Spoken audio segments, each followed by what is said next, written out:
Well, good morning, guys. This is video number 3 in our series.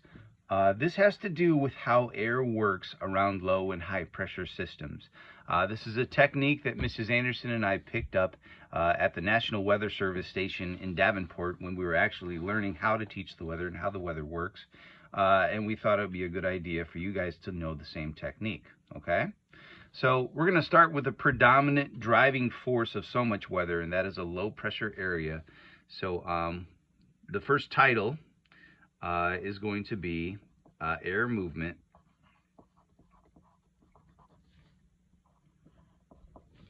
in a low pressure system. Air movement in a low pressure system. Okay, emphasis on low. All right, and so in order to make this happen, we're gonna have to do something special for this video. We're gonna actually switch hands with our writing instrument. So you're gonna be writing with your left hand. Now I know if you're already left-handed, this works really well for you, but if you're right-handed like me, this is gonna seem a little awkward. But it's important that you do the motions with your right hand and you do the drawing with your left hand. So try your best when you do this. But what you're going to do is you're going to take your hand and you're going to kind of spread your fingertips out and kind of twist your hand out just like that, so that your fingertips are spread out over the page.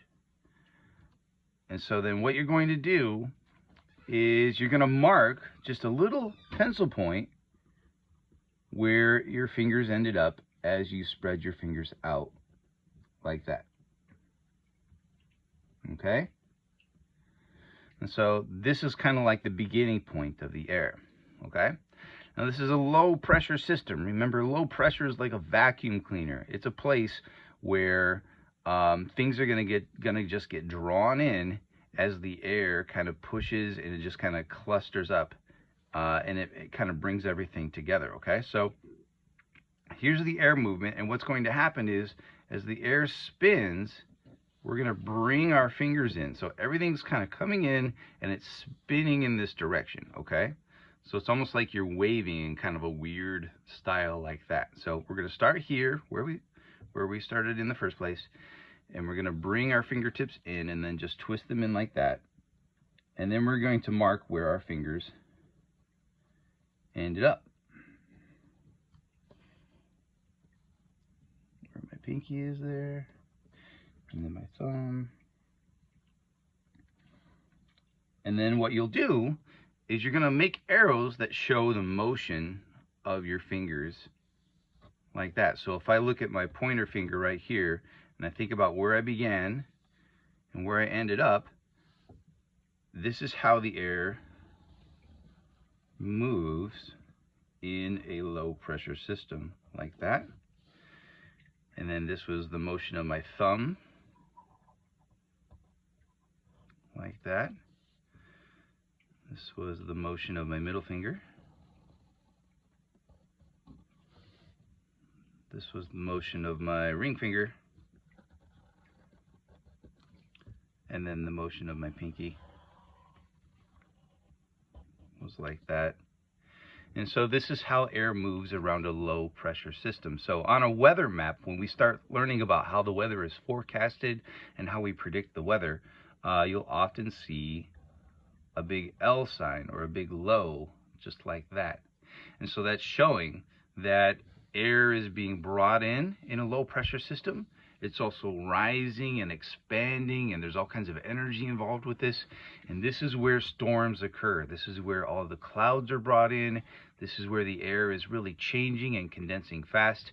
This is where we get a lot of big storms occurring and a lot of ugly clouds, a lot of big clouds that are going to rain, all happening together and just building in this fashion. Okay?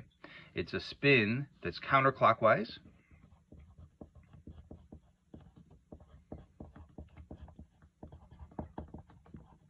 So counterclockwise movement. Storm activity happens here. Heavy clouds. And bad weather.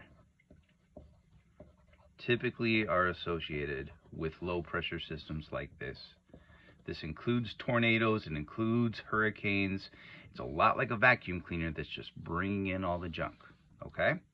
Now what we're going to do is we're going to reverse this and now do a high pressure system. So if you want, you can just turn your paper over like I am, or go to a new paper, that's fine. What we're going to do is we're going to do air movement in a high pressure system. Okay, so here we go. Here's our title, air movement in a high pressure, emphasis on high pressure system.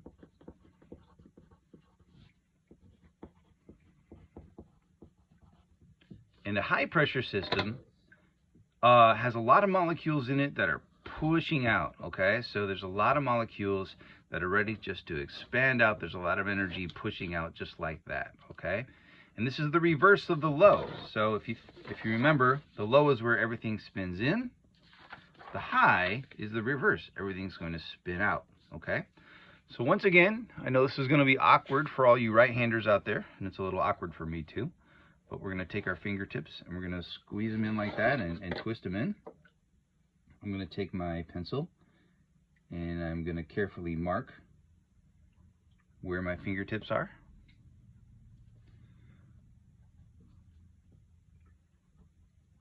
About like that. And then I'm going to spin them out as if this is high pressure, pushing out all the bad clouds. And I'm going to mark then where my fingertips ended up.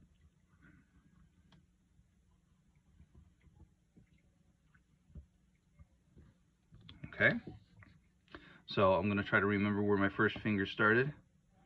There's where my pointer finger was, and that's where it ended up. So this is my pointer finger here. This was my thumb. Here's my middle finger, my ring finger, and my pinky finger.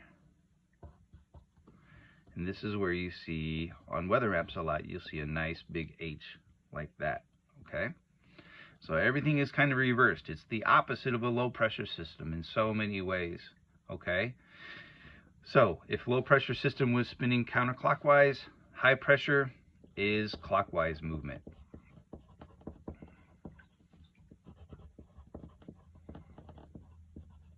High pressure systems also push out all the bad clouds, all the rain and precipitation.